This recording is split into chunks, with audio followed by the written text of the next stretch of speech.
Yo, bartender. Bar's closed. Hey, yo, bartender, what's good, man? Let me get a drink, man. Let me get a shot. Hey, man, I know you just put up to the bar, but we closed. Come on, man. You gotta be able to give me a shot, man. Come on. You look like you need a drink, man, but I hate to tell you this, man. We about to close. So you mean to tell me all these people out here, they got drinks and they got shots, but I can't get nothing. The bar closed that soon? Okay, man, I don't know what else to say. I got this shorty half my age at the crib, and I'm trying to get to her. But last call was 10 minutes ago. You know what? It's all right. Don't even worry about it. Don't worry about it. All right. Tell you what, I'm gonna get you one drink, because it look like you need one drink. I can do one drink. I can do one drink, because I really, yeah. Hey, man, anything, man. Look like you got a lot on your mind and you need a friend right now. Pour it on me. Ain't no last calls here. Bar Talk with Jay. Okay. Welcome. One of the things I want to brought to you by is Dispose LLC. This is a company I told you about before, and I'm gonna tell you about. It's doing great things. It's been doing great things down south. We're trying to make it go a little bit further. So one of the things I want to tell you is to give us the opportunity and a chance. One of the reasons is because I'm there and I believe in customer service. Some of the things I feel like has been failing in the past, I want to change in the future. So give us opportunity, and I can show you a different way. That's right, at Dispose LLC. Now, this man that came up with Minecraft, the man that's been doing great things, comes in this bad boy each and every time with a smile. Craftmatic, how you doing tonight, big baby? I'm doing good, Smooth Jay. Everything's lovely, bro. Man, I like that, man. I like the fact that you keep it lovely, you keep it inspiring, and man, all the things that you're doing, man. You always say, man, I'm proud of you. Me, I'm actually proud of you as well. I appreciate that, Jay. I go hard, man. And you need to. I go hard in the paint. Man, I have very little time for nonsense. Good about how I go hard. Yeah. Because now I see somebody else. I got Boobie in the studio with me. He go hard. Yeah. I got my girls in the studio. Everybody got their own way, but what really make me feel good is when they achieve a lot of goals that they set for. Yeah. That makes me know I gotta go hard. Yeah. Because I achieve some. I don't get them all right away. Right. But I think God is on my hand saying, yeah, you ain't ready for all that. You weren't ready for all that. So he's giving it to me in steps, and I got to learn my patience. There you go. A great way to introduce our show. This is Bar Talk with Jay. My name is Craftmatic. This is my boy Smooth Jay. Yes. And Jay, you want to introduce our guest tonight? Now, I tell y'all what, for all y'all just be like, ooh, who is this? Don't worry about that. This is my daughter. I got one on the couch. I got one sitting right next to me. This is Jazz sitting next to me. So when y'all hear something Jazz. crazy, she get it from me. Jazz is the one. Jazz, say hello. Hello, y'all. And yes, that's my daughter. So and all y'all DM and talking about who all listen. That's my daughter. Don't get me getting gangster. Not today, not tomorrow. Pam ain't even showing herself. I'm loving it because they all say the same thing, and they got a brother. They got two. Keep playing. Welcome, ladies. Wait. And you just see her face like just 1 second come in and come back out. Yeah, she'll make it her way in here. Let's finish the introduction here real quick. So we want to thank you folks for being here with us tonight, and just our opportunities to be leaders here in our own community. We're going to have a meaningful dialogue here tonight. And we want you to learn and to grow from it. We want you to be inspired by it, to do something different, to maybe say something different, to behave a different way. Let this be a little therapeutic. If you're going to spend the time, get something out of it. We are most certainly hoping that you get something out of it. So thank you for being here with us tonight. And of course, we always start the show off with a prayer. Yeah, hit him over the head, Craft. Well, let me preface the prayer with our topic for tonight. Okay. We're going to talk about when a person say they do not need you. How do you interpret that? When a person say they don't need you, how do you interpret that?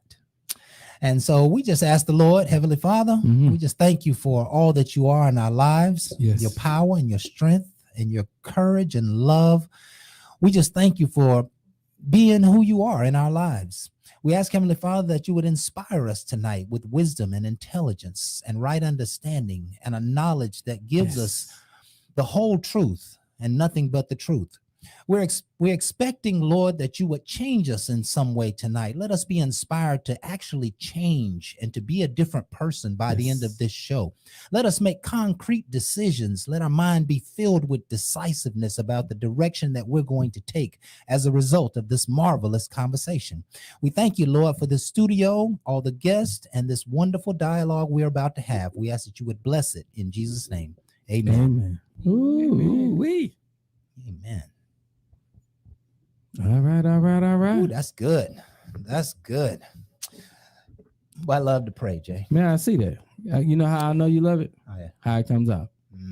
Oh, man. He let it flow through you. Yeah. Yes, Boy, sir. Yes, he does. Yes, he does. And I want to encourage all of you to pray. Yes. This is not just something that works for a few people. It works for everybody. And if you were to break it down just for a moment, if you were to break prayer down, what are we doing? We are asking for something. We're requesting something. We're demanding something. We are giving thanks for something. Say it. Right? And you don't have to be in prayer mode to do that. Now we enter the field of consciousness where our thoughts create our reality. You should be constantly thinking of the thing that you desire. You should be constantly describing it. Your words should create a picture, a very vivid picture of the thing you desire. You should know what it's going to look like on the front side, on the back side. If it's turned upside down, you should know how it's going to be built. You should know how many people you want involved, what colors you want to be involved. You need to begin to image your life, because the image of your life is going to create a draft or create an opportunity for you to drift in that direction. Man becomes what he thinks about all day, every day. And so I'm encouraging you to not only pray, which means give your desires to a heavenly divine being, but be conscious of your life. Know who you are. Know what you want. Choose good life. Choose positivity. Choose health. Choose love. Choose the goodness in life, because sometimes our minds are like so caught up in webs of gossip and trouble and problems and all of this stuff. We rarely find ourselves having the ability to just kind of get our head out from all of that cloudy and all that dark dust, just to see we're here and just to see that we're moving and going somewhere. Say it. So if you're positive about life, then you will diminish all of that negativity and having to even deal with it. Because I think vision is the essence of life. That which you envision is that which you will become. And that is just the way life works. Right? Yes. Correct. Now, let's dive into this conversation. When a person say they don't need you anymore, how do you interpret that? Oh, that's easy for me. When I first hear it, it's like, I don't need you, I want you. Like, I don't need you. Like, I need air. Right. I don't need you. Yeah, I want you. I choose you to be in my life. Okay. You're now chosen. I'm picking you. You are the one for me. Yeah. Now, like, I don't need you, because that's just how I look at it. Let's just use that for a moment. I'd really like that, right? Because I think that's going to be the core. That's the younger daughter that didn't get on scene of our discussion tonight. That if you tell me, I know you, I love you. Perhaps you're my friend, my confidant, my coworker. You tell me, I don't need you. I want you, but I don't need you. How does that make you feel? Like a blessing. Like a blessing? Okay. Give us a more description on that blessing. Well, what it says to me a little bit, and I understand the concept, it says that you're expendable. It says that, you know what, I might can get rid of you because I don't need you. I might could get rid of you. What it basically says is you know what I'm saying? You suspect on this territory. I might have to cast you. I don't need you. You here because I want you here. You ain't here because you got great skills. You ain't here because I'm dedicated to love and loyalty. You ain't here because we're friends. You ain't here because I saved your mama's life. You ain't here because I help you get that job. You ain't here. No. You're only here because I want you here. And if I don't want you here no more, You won't be here. you won't be here. That's what that statement ultimately says, no matter how you break it down. If you just said that to somebody and walked away, the only thing they would say is, oh, okay. You know what I'm saying? You don't need me. You know what I'm saying? I'm here because you like me, right? Because I'm not important enough. I don't bring enough value, perhaps. I'm expendable. That can make you feel kind of rough, It can. right? That's one way to look at That's it. one One way. That's one way. Yeah, there's many ways. There's 100 ways, What you looking at it, Jazz? But if you told me that, if my boss told me, I don't need you, you could replaceable. That's basically what he's saying. You replaceable, but I got you here because we friends, we go back a long way type. There's some other reasons, right? It's not the fact that you bring enough value to be here. Because if you have a business partner and you said that to them, what you're basically doing is disclaiming their gift, disclaiming their talent, disclaiming that they bring some salesmanship or some marketing, or they know the technical side of the business. You're saying that, hey, you know what I'm saying? I can replace you. But that may not be a bad thing. And that, again, is only one perspective. What would you say to that, Pam? For me, it sounds like this competition. Like, I want you to be better at what you're doing. Like, be better at it. So that's a want, a drive. You need to look into that, but you got to want to be better, right? You don't need to be better for somebody else. You got to do it for yourself. So you have to want that for yourself. Okay. And I like that because, again, some people will drive to get more out of you, but if you don't see it, what they're driving you to might not be what you want. Because, again, he already stated he don't need you. Now, to me, it's going to be hard to get the best out of me. Tell me you don't need me. If my business partner told me, I know I got you into this and I know we started this, but, I really didn't need you. I'm going to sit there and say I'm going to be somewhat offended. I could have did that on my own. Because when you saying you could have did it on your own, I already know my worth.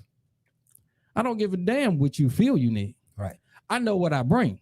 Right. So while you over there talking, and you can spin it around and say all I need is God. And I will almost venture with you because I know that's a guiding spirit that I use all the time. But don't use his name in vain to me, telling what you don't need. You telling me that's all you do need when I already know you need a lot more because he used you as a vessel. So now you feel like you're better than everybody else. You like half these preachers out here. Don't play with me because I love him too. So when you start doing this, now I'm going to have to this little distance from myself because I'm going to show you what you feel you don't need. You will see. Because when at the end of the day, who you calling? And when things that you thought was going to make it without me, you still need me. So then you might have to change your wording, but it ain't going to be me changing either. I know what I have to do. Right. And that's why you got to be the best you. And before I hear a need of something, I also know there's wants, and I also know what I need. I need God. I need air. I need things that's going to motivate me for I can continue wanting and need more things myself because I need food. And listen, there's certain things I need and there's certain things I want, but don't get them confused because I think people do need something. True. Right. And we may not need the person who's here, the employee. We may not need the spouse. Okay. But to tell them that is going to create distance. And you said it. I got this from you, Jay. You just said it. You said I had to create distance from him because now I'm unsure of his loyalty. Right? His loyalty is not based on my talents. Then his loyalty is only based on our friendship. Right? So now I have to assess that. Right? It's and listen to this. I don't know what kind of scenario has to be brought up before one shares with another, for one actually tells somebody I don't need you. It sounds like it has to get to a point of fire and desire. You know what I mean? Like it's got to get to a tension point before somebody would even say that, right? Maybe you feel like you entitled and they're saying, hey, you know what I'm saying? You only here because I need you. You don't act like you bigger than you are. I don't need you. You know what I'm saying? I can replace you. And we've heard that. Yes, we have. Many a times coming from women, and toward the man, like, I'm saying, I can get another dude. I can replace you quick. And if you ever told your man that, immediately he would start to think, well, yeah, shit, and you just might. And I might need to be cautious of that. You know what I'm saying? The fact that you told me that you don't need me means that you're already at a point of upset that you will have to convey to me that I'm not as important as I might think I am. Right? Everybody hear what's going on now? I disagree. Go Okay. ahead. What we got? I mean, y'all just keep going negative. Think positive. Ain't that what you just? Well, the question's kind of negative. I don't need you. You know what I'm saying? You know what I mean? Let's think positive. What you got? Okay, think positive. For me, when I just heard that, when you just said that, it was like, but if that person is being real needy, it's like, hey, yo, chill. I don't need you. Stop, just relax. Like, if I had to say that I don't need you, right? Like, you're being too needy. I need you to fall back. And, like, you may want me to do something, but you don't always need me to constantly do this. So let me tell you this, right? So you know, I want you. You want me to do these things for you, but I don't need to do these things for you. Right. But you would only say that when you reach a point of contention. Right? There would be no other reason to say that. You're not just gonna walk up and say, I don't need you. You're gonna have to get frustrated to a certain point where they're infringing upon, right? I mean, what other reason would you say it? There's because in the dating world, people say that all the time. I don't need you, I want you. Right. So yeah, you don't take it offensive. You be like, yeah, you want me, but how bad? Yeah, that's early in the game. Say that a year into the relationship and see what happens.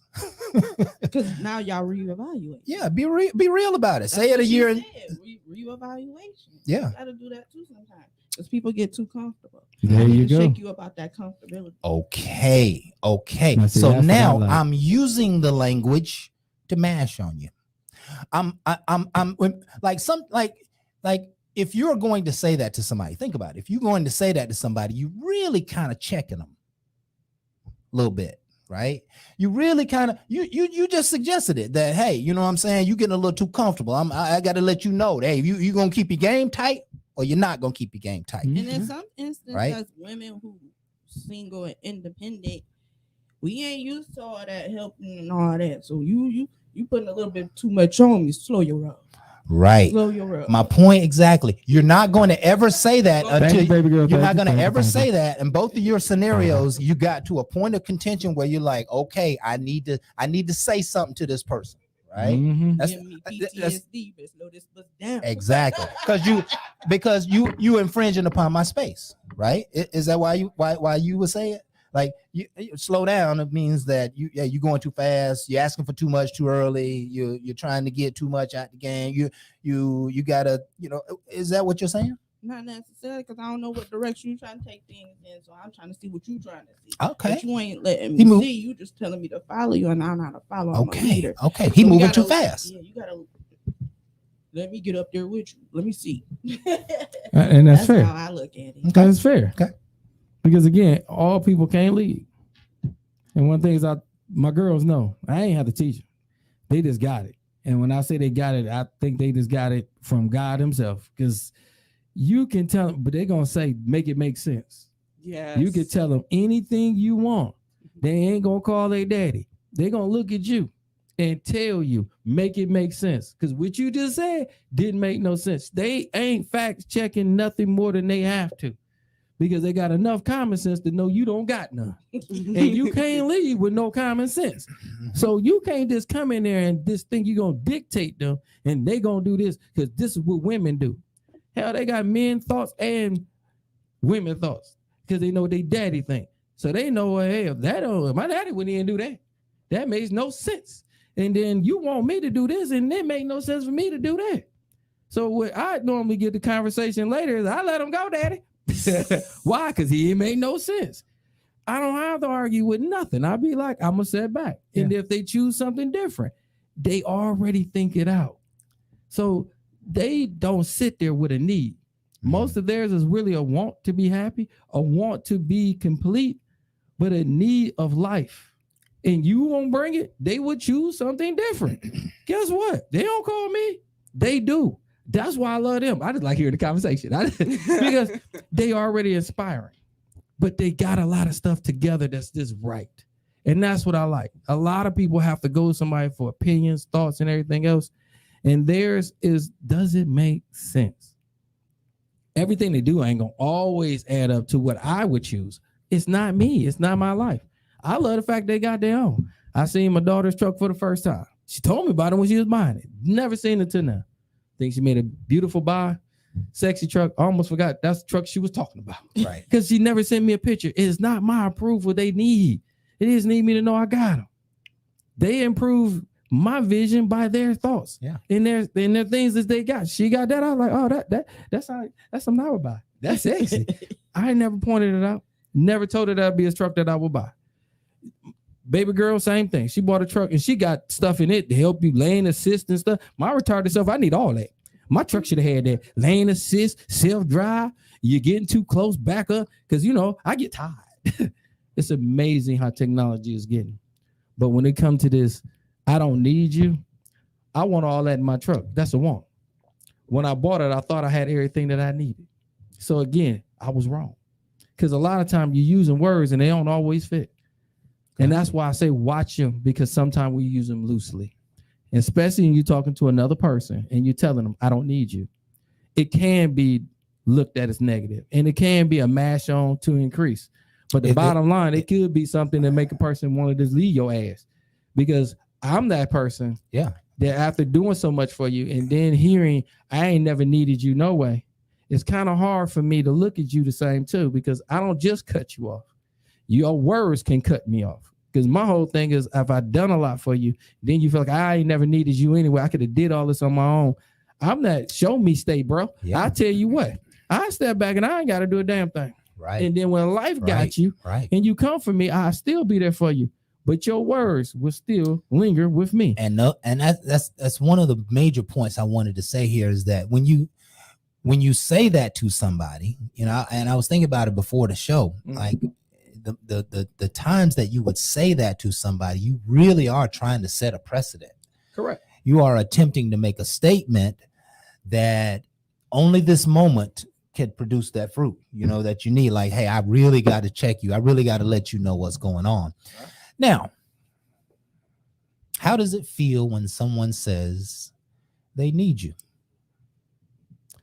Ooh, that's scary. You need me for what? Don't go negative. No, don't you go negative now. No, we done had enough of that. I'm trying to go to the positive. Hold on, Jazz, he's right. Yes, you did. You don't.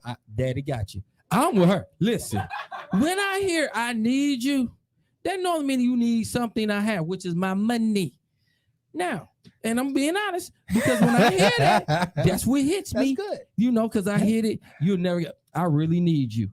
When I hear that, I cringe and my wallet suck up in my butt. Like, don't you let go. No. Because it's always, you will never guess what. So now I got a sad story for something I ain't even want to do. So let's just, I'm trying to go positive here. Well, we're going to go positive, but we're going to go with your first impression. Your first impression is like, hey, man, I need your help. What you need, man? And then you gotta hear it. Oh, what? But like I said, even with the need, the positive thing is when somebody said they need something from you, and you be like, okay, I got you.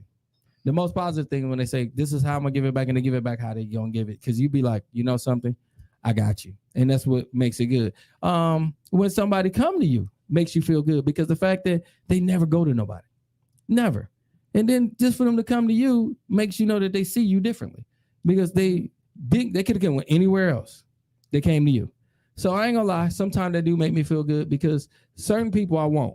My daughters, I always want them to kind of come to me, but I always want them to be somewhat independent. But when it comes to certain things, I would rather them come to me than put themselves in a position where they got to deal with a person that they know don't love them, don't care for them, ain't gonna be for them. That's right. Because now they're giving control to a person that I have to hear about later. And then the first thing they're gonna say is, well, you gave up on me, so I had to go where I had to. And I never gave up on you. I just can't do everything for you if you have him in your life. You announce that is that man. I have to step back and realize I trust you enough that I want you to be happy. But I ain't never forsaking you and saying I would never do anything for you, because that's the craziest thing we can do, because I'm not gonna let him take over my baby. Because one thing my girls know, if they go crazy on a man, as long as they bring her back to me, how they found her, I ain't got nothing to hurt or say about him. You hurt my baby. Now, me, you, and your family gonna have a damn problem. And all I got to say is a simple thing. Return the sender how you picked that sender up. You loved her, you wanted her, you take her, she got crazy, you don't want her no more. Bring her back to me whole. I promise you I'm good. I'm not going after nobody to tell me she was too much for me. I understand. They're a lot for me. I love them, but I understand it. Me and him can have a good talk. We can have a drink, but you getting out after that. You ain't gonna return and think we gonna be friends. No, you got to go. But you bringing my babies back whole. I'm good. I can live with that because everybody's not somewhat compatible. And I hate to use that word compatible because no one's really just compatible. Everybody's not just compatible. We're all different. They use that in divorce. I hate that. You got to struggle through some things. But no, it's easy when it's not compatible no more. No, that's just because your sorry ass gave up. You need to stop just giving up and understand what you got in front of you. And Some things worth working hard for. That's so good, Jay. That's such a rich dialogue you just had. Think about it like this, man. I mean, how are we supposed to treat love? You know, like love kind of puts you in a position to really need this person in your life. And you never would want them to think that you don't need them. You would never want to convey to them that they're not needed in your life. This is beyond things and stuff. You know, we're talking about love and relationship right now. We're talking about the heart. Can I give you one about love? Go ahead. When you get married, ain't it in the contract nowhere. We're talking about contractual with government and then the contract with God of marriage. Love ain't in it. We keep putting it in something where it's not. It's not. Look at any contractual agreement and love is not there. Love is your feelings and your emotions. Right. But if you understand the contractual agreement that you're signing into, love ain't in there for a reason. They already know that right there ain't gonna work. I was just about to say. So that's why I said you got to watch it. Now I'm gonna throw love is not enough. I'm gonna throw another equation in there. A reason why a lot of marriages fail is because you looking at marriage as a well put picture together, and this person is going to complete a picture that's in your head. That's the saddest untruth ever. Okay, marriage is about giving up that picture that you got in your head and start building one with one. That's you and him. Y'all are building it. So now it's an outer border. It is no more what you picture. It is you making a new picture. But that is one. But listen, that's a love of marriage. That's gonna be a love of marriage. A little not a love of a 12-year-old, 13-year-old marriage. girl aspires to meet Mr. Right and fall in love and have a white picket fence and live happily ever after. Are you suggesting that once you get married, you got to throw the vision of the white picket fence away? Yeah. That means the whole thing is a fallacy. Because I might been on a big old yacht that has no fence around. I'm in the water. It might be because of the fact that I'm on a big old castle. Ain't got to have a fence around. You had a preliminary thought of what it should be. And my whole thing is sometimes when you understand marriage, I'm saying marriage over this love shit. Yeah. Your love thought had you that way. Yeah. Marriage, and when you fall in love with marriage and understand it's you two coming to one, how you going to have your one vision when it's you and him? Y'all have to build this together. But the one vision is of you and him. The one vision is of the two. No, how it can be of y'all two when it was just you. You ain't just thinking of him. You had a picture before him. I'm saying you're trying to make the picture in your head be the picture with him. So now that same picture is what you trying to make y'all marriage and everything's about. It changes because now you are becoming one. Your picture changed because now y'all got to be considerate of both thoughts of what it should be. It's not. Marriage is just about making it convenient for me. I heard a woman say, when you marry me, you're going to buy this house I want. But quick question. What's that? Because you was going to, I'm going to lose my thought. Go ahead. Oh, it's all right. And I was thinking, your picture might be small. Ooh. And my picture might be big. So we're going to go with the bigger picture because the bigger picture overall is better than a small one. Got to go big. Why go small? Why are we attempting small things? No, I'm going to tell you right now. How about that? I like that one. So since you want a bigger picture, I'm going to start it bigger. It's from you. You feel me? But we have to do this. Because his small picture going to still try to derive because that's in his mentality. That's what his thoughts was. Then you get to understand, can y'all really do this together or not? And again, this is the problem when people come together. They put love and they ain't putting understanding. You just said it. I have a big picture. He have a small picture, but y'all love each other. Y'all want to get married. Y'all don't even see shit the same. But you want things to be better. Say this. Your small picture gonna count though. It's gonna count, but it's gonna count inside the big picture. I'm gonna blow up what you bring me, so you can see it better. Because you was thinking small, we thinking big. Okay. So now, go big. Now watch this. Now watch this. Right. Here's a husband and a wife, and we're talking about needing each other tonight. Right? This is what I'm talking about. We're talking about needing each other, even in this, what I'm about to say. Got a husband and a wife here, and she's loyal. She's a hard worker. She's a team player. She's a homemaker and a good wife, and she's care for his emotions, and she takes care of his things and stuff, and she takes care of her. She loves him, right? But he is a breadwinner. He go out and he put the dollars in the house, right? And so he putting these dollars in the house. All of a sudden, the family becomes prosperous, right?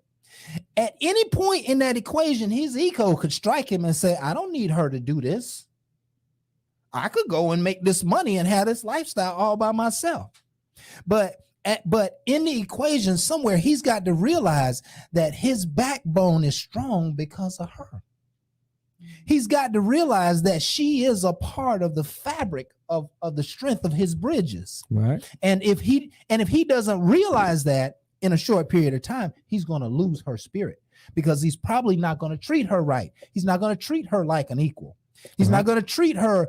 He's not going to treat her with the money and all that good stuff. He's going to be like, you know what I'm saying? You ain't earning.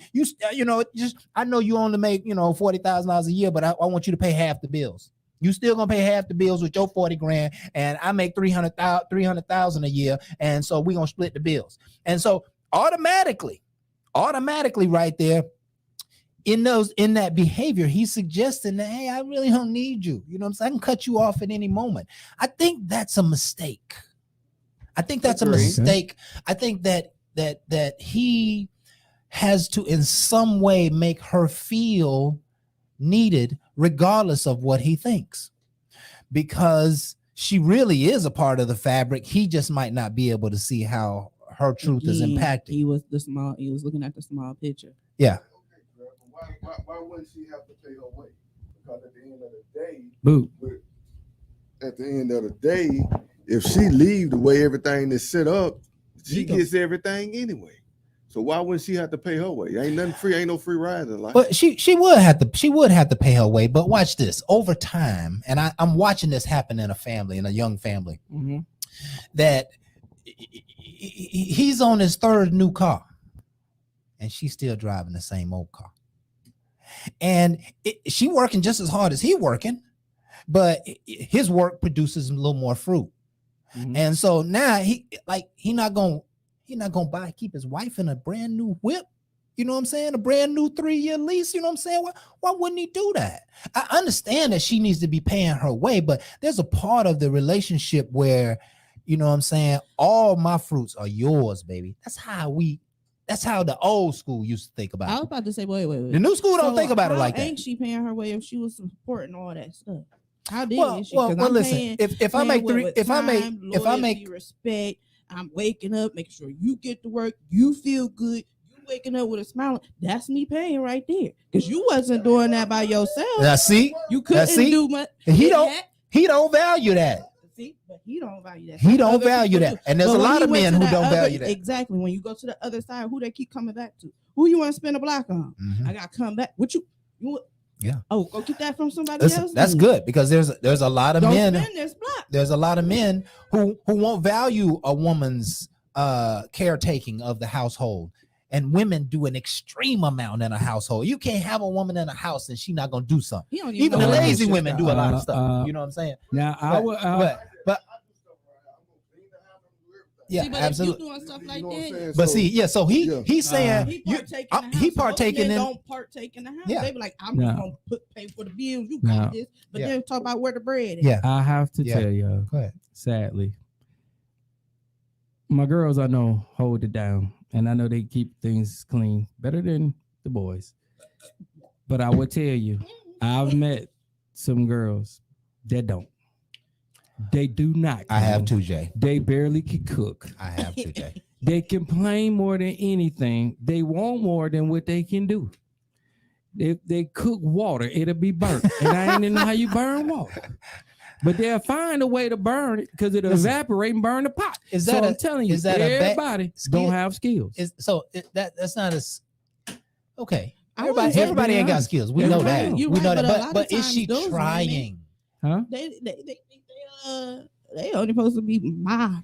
But they only good for your image. Well, That's what they. I agree, but you don't always know what they're capable of doing, and that's their loss of not knowing. Because once you know a good woman that can do all these things, this, like you said, spend the bot to lose a good person. Because again, when you know a person can do a lot, and you got to value into a person, that goes back to I need. That's what Kraft was saying. Yeah. I might not understand what all I need till I lose some things that was around me because I thought it was granted in with everybody. Yeah, everybody don't got skills. Everybody can't do everything. But here's the point. Are they trying? You know what I'm saying? Are they making an effort? Listen, it might not be all tasty, but they cared about having something for you at a specific time. They cared that you was hungry. You know what I'm saying? Crap. They might like that makes a huge difference. My mother, she said she messed up several dinners over the years. But she learned.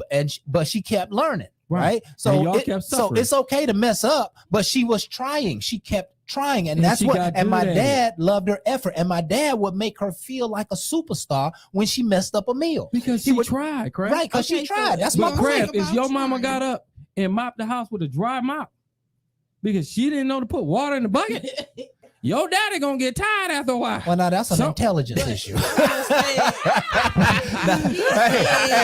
don't put that dog clown around my mama. That's a Swiffer. My mama do mortgage real estate on your ass. Would you say she do household and business? What? My mama come up with an empire on your ass. So for the people who don't cook, because there's a lot of them out there. Try. Right. You ain't even got to try. You said bring something to the table. I got you food. I got your favorite meal at your favorite restaurant. Does that count for something? I'm trying. I can't do it, but I'm coming, making sure you. Boom, and that's what matters when you don't have the skill. They're going to effort right there. I'm gonna give you a better effort than that. Hey, but it might not be worth my salary for the next 10 years if I break up with you. If I went and I got it from your favorite restaurant. Brought home, took it out the container, put it in my own container, put it in the oven, made sure it was hot for when you got home. Right. Got it early. Now you got forth a little bit more of an effort, not just going out and buying it. Okay. It's not saying that effort matters. Yeah. The effort it was hot when you got home. Watch this. Because I thought about you. Watch this. Yes, it's gonna have a good way. And I agree. Let's tune this conversation up just a little bit. She doesn't work on cars. She doesn't know when the tires messed up. She doesn't know when it sounds right. She don't do maintenance on cars. A man need to step in and do that if he's going to be a man. That's an alleviation. So she might prepare the gravy and you take care of the maintenance. But each person is playing their role, right? And as long as you're trying, if you done serviced your car 3 times and you ain't had no attention to my car, then that means you pretty much don't give a shit. You know what I mean? You pretty much, right?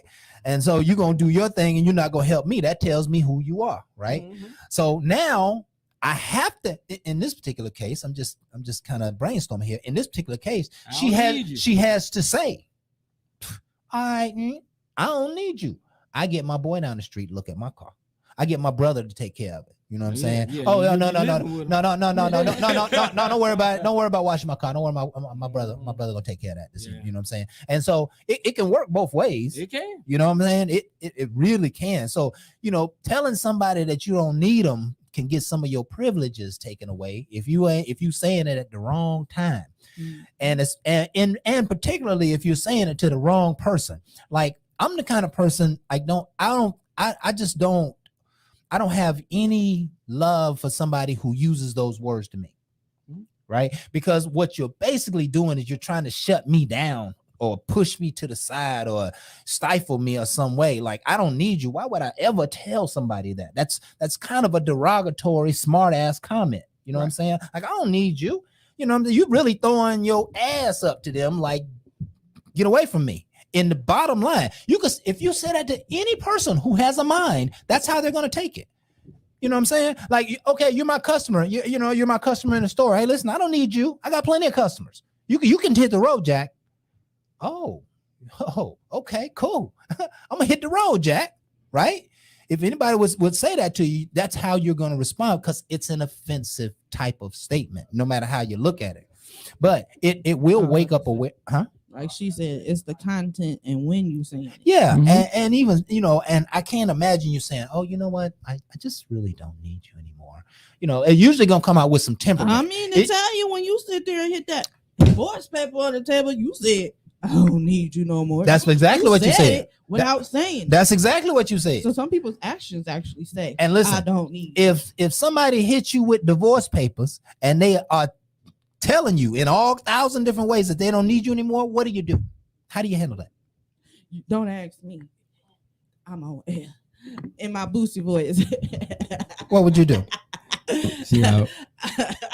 I ain't trying to get no cases. I ain't doing that. You talking about cases? I was wondering where your mind was at. Well, what's this? If somebody tell you they don't need you, they don't need you, right? And at that point, you really don't have to care anymore about whether they need you or not, whether they feel needed or any of that. If somebody hit you with divorce papers, if you just said you ain't supposed to care no more, no feel no more, then why you getting your feelings hurt? No. Type of way when I say it. If you hit me with divorce papers, right, I'm be like, all right, cool. It's like that. What else is there for me to say? Ain't no need to ask no more questions. Ain't no need to say made up your mind, right? Because listen, divorce papers mean you done thought about it. You done went and talked to somebody. You done put a plan together. You done put the plan in black and white, and you done dropped the plan in my lap. Like, check this shit out, nigga. I put this together 2 months ago on your punk ass, and you know what? You finna get taken. That's what I'm finna do. I'm finna go ahead and start this lawyer and start controlling you with the legal system. You finna have to start spending money. That's what you're basically saying, that I'm finna go, that I'm already reached the point where talking to you is not worthy. So what I need to do is I need to put you together. I need to position you so to make sure that you don't hurt me. Right. And so you 2 weeks ahead on a lawyer, you can win a case like that, especially in a divorce, especially in a divorce. Women go to the court system and start complaining about what their husband doing and not doing. And all of a sudden, he got, a restraining order, and he got his child support thing going on, and he got to get out the house. And and all of a sudden she done start putting all this stuff against him, even before he even get the damn papers, right? What about when she basically said, "What when he do it? When he do it, he basically saying the same thing. When he do it, but he do it. He's like basically, I'm basically finna get move on and go get that. You know what I'm saying? I'm finna get I'm finna get rid of you. No problem when he do it, but it's a problem when she do it. No, you ain't even hear the conversation. Statistics say that more women leave than men. Yeah. Once a man locked in, he pretty much locked in. He ain't going nowhere. Now it takes longer for a man to commit. Right. Because you might have to chase him down to commit, but once he's committed, he's pretty much locked in. More women leave. More women leave. The older generation. No, we talking about just statistics. I like that. We talking about old statistics. No, them ain't the new ones. No. See.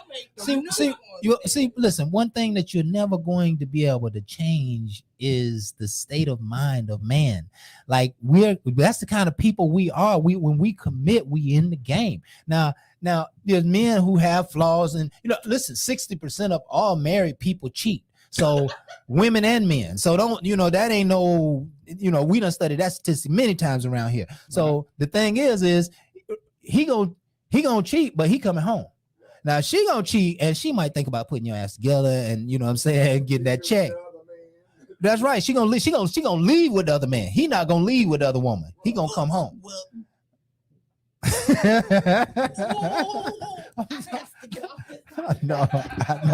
know. Yes, feel free. It's making for an interesting show. All day long. All I'm gonna say is, yes, you can. You can say it. That's a goddamn lie. And I'm speaking from me. We always want you to speak from y'all. We always speak from y'all. G-O-D lie. Okay, Well, listen, I think I don't know where we at on time, boo. About Okay. 5 minutes. So Yeah. we got time to have more fun with this. And again, I love the conversation. I really do. And again, they say draw it in. Like again, I was with somebody for 23 years and I was married for 17. Was it perfect? No. Did I have some problems? Yes. And a lot of times you got to admit, do it mean my generation do better? No. Every generation has their own problems. Everybody see things differently. Let me ask you a question, Jay. What you got? In your marriage, because you talk about it a lot, that mean it was dear to you, right? All day long. That at what point did you feel like you stopped needing her? I'm trying to figure out what point I thought I did. Because again, no, it was not a shot. That's a problem with me in the marriage. Oh, That's the reason why I failed. You right never there felt alone, like you I needed should have felt like I needed it, and that was a failure to me because I did. I didn't realize that until I got divorced, and I realized all the shit I drug a person through, and it was there for me because I felt I ain't need no damn body. I felt like she was just somebody that was on my coattail, and that woman held me down. There's no reason for me to treat her like that, and I'm really disappointed in myself that I didn't see more in her that she seen in me. You know, I'm thinking there is probably many opportunities that she had to get strategic about making sure that you needed her. And she probably didn't play those cards often, but there She probably played was them some, enough. She played them enough. Yeah. She played them enough that she changed up her not want to work behind to a working behind to being a manager to running shit just like me. So we became competitive. The problem was instead of me looking at her growth, I looked at how she got on my damn nerves. Because now she coming home telling me her damn problems. I got my own. You tell me how you manage and stuff. I've been managing bigger things than you before you even started this. And then that was my problem because instead of seeing that I should have been inspiring because she did it before me, I was too busy looking at myself and I wasn't looking at her. Now, these are things that people scared to tell you. That's because they got their damn pride. I had to lose it and realize what I was with. Yeah. And the problem today, everybody want to look good. Yeah. Until somebody get with you because they're going to tell you about yourself sooner or later. Listen, You're going to show that you ain't shit. There's a many and I ain't people. got time for that. I have to change what I was because I wanted to be something better. Yeah, there's a many of people, and I would imagine women might have faced this even more than men, where men may have made a statement or an innuendo about not needing you, and the women were like, okay, do this shit by yourself. And and they make moves, and you can't blame them because once I tell you I don't need you, pretty much, you know what I'm saying, I'm basically saying that you're not as important in my life. Crap, I said it. I might be able to get rid of you. I've said it. I've said it many times. Didn't leave me because of the fact that, again, they didn't take it how I said it, but I promise you, it just built up a thick skin that made her want to leave. You feel me? Yeah. And again, did I really want that? No. And should I even said it? And that's why I watch my words because sometimes you could have just said it. He was mean, so I'm gonna let that go. Well, then if you say it again, it's like for real. Yeah. If you say it again, you know he meant it. It's like, that's oh, good. for real. That's good. So You now, said it third, fourth time. No. Yeah. I'm checking. These are reasons why relationships and marriages can fail.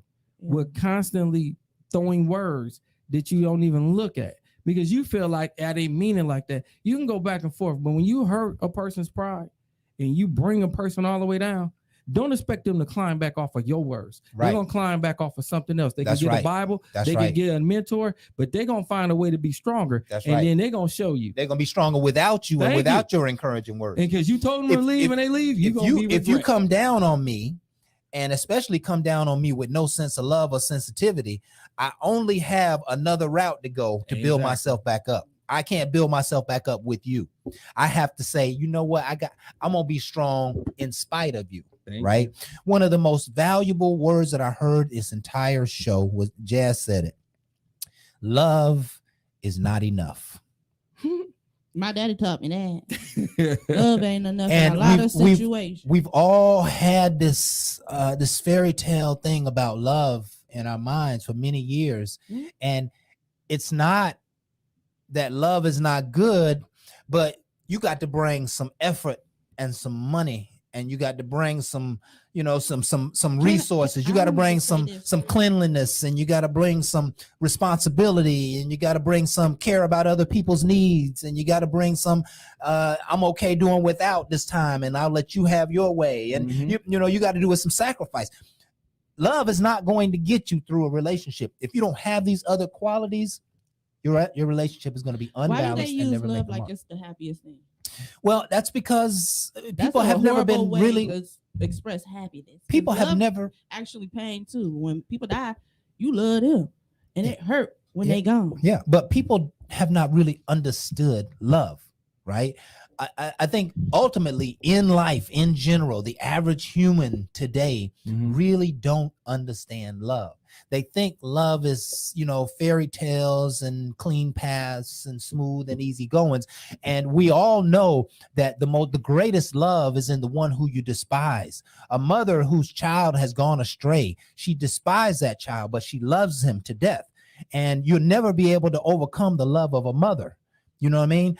Some mothers will have to put you out to get rid of you, but they still love you. And that's the kind of love that the world don't understand. Just because you're my spouse and we have an eternal relationship don't mean I'm going to let you blow the money. Don't mean I'm going to let you be around this house and not take care of things. Don't mean that, you know what I'm saying, you can't respect the in-laws or like I'm going to hold you accountable for something. So we got love, but you also got to manage these other boundaries. And if you don't manage these other boundaries, the love will go away quick. That's true, but at the same time, like in a relationship, yeah, you're gonna fall in and out of love, but it's when you're not in love, that part right there, you still gotta respect each other. You still got to respect That's each other. where some people That's just exactly fall right. off, like That's they exactly get right. disrespectful Yeah. and do other things. Like, no, the love is still there. Just at the moment, Yeah. I'm not in love with you. Still got love for Right. you, and I care for you. Right. And your anger will oftentimes make you feel like you don't need this person.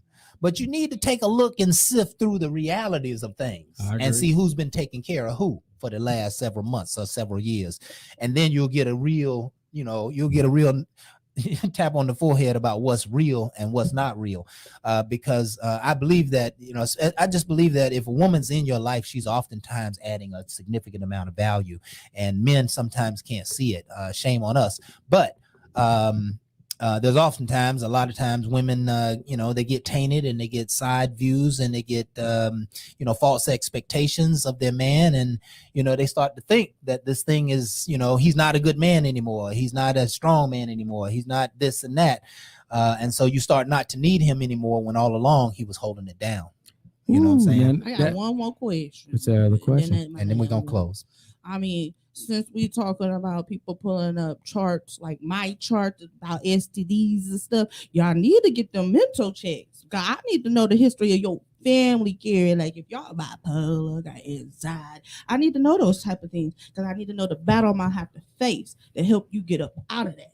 Okay. Now, I totally agree. But one of the things I'll tell you, when it comes to dating somebody, those are conversations that's not always had, but they need to be. Like by you being in the healthcare field, you know more where to search. So my whole thing is you have an easier way to have a dialogue with a person to bring them in.